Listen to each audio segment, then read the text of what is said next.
July 13th, 1977, New York was at the beginning of what would become a brutal 10-day heat wave where temperatures were daily over 100. Con Ed says the blackout was triggered when severe lightning knocked out transmission lines that connected Indian Point, the state's main power grid, to the city.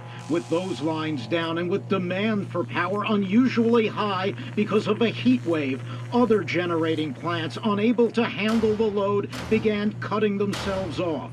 It took only minutes before it was all over. New York had been disconnected from the nation's electric system. The first reality check was a bodega right across the street from where we were playing. The gate went down. Shoo! Shoo!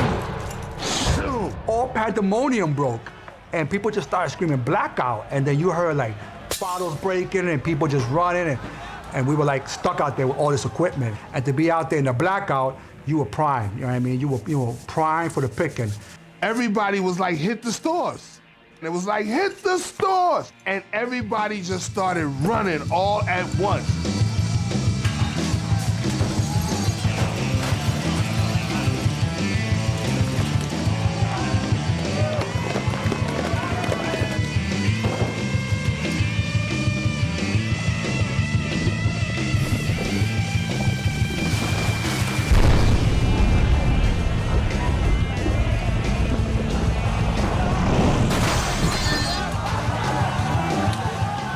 Some started running towards us.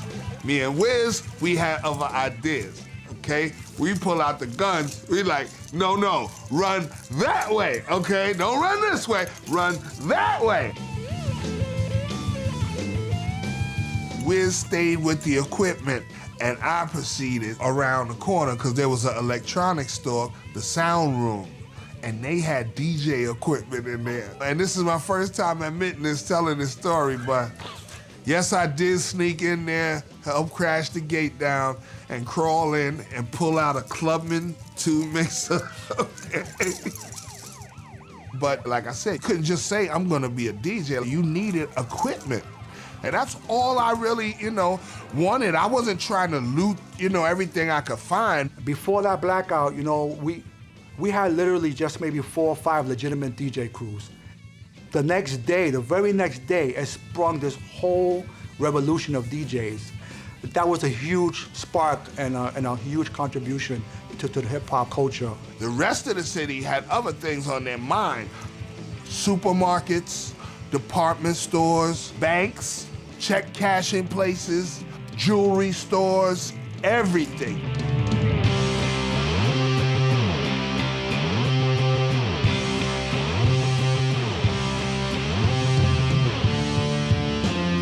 Morale in the police department was very low because there had been layoffs and pay freezes. So when they got the call to start showing up for work the night of the blackout, a lot of them were not inclined to do so.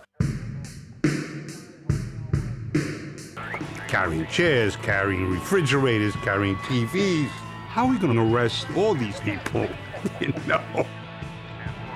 So I says, let's get the cars over here. Take what we can take, and the rest of it, the hell with it. We're putting 2 and 3 guys in the back seat. We're putting televisions in the trunks. We're putting televisions in the back seat on their laps.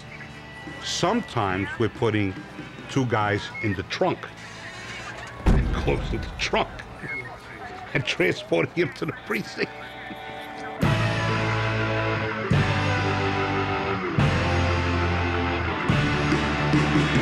Guys were making arrests left and right, and there were shots being fired. We were firing back. Wherever we would see a flash, boom, we open up in that direction. And we were saying, we need more ammo.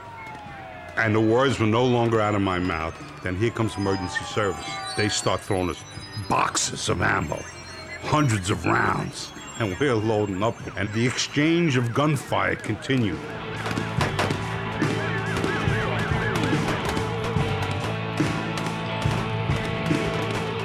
I remember getting on top of a bus. I started yelling to the crowd. I said, the world is watching and cool down. Everybody's got to go home. The lights will be on soon. Everything's going to be okay.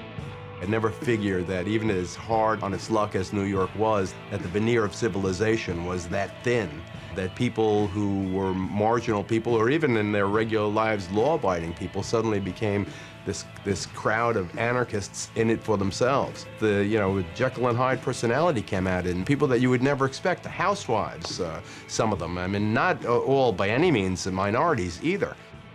I'm bugging out because church-going, upstanding citizens, the ones you know are teachers and doctors and in the community, they are now reduced to looters, thieves, and rioters.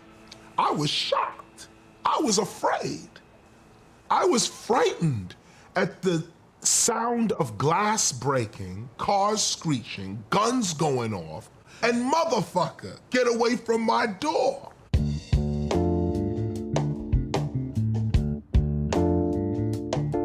When it was all over, I said to myself, my God, how many bodies are they gonna find?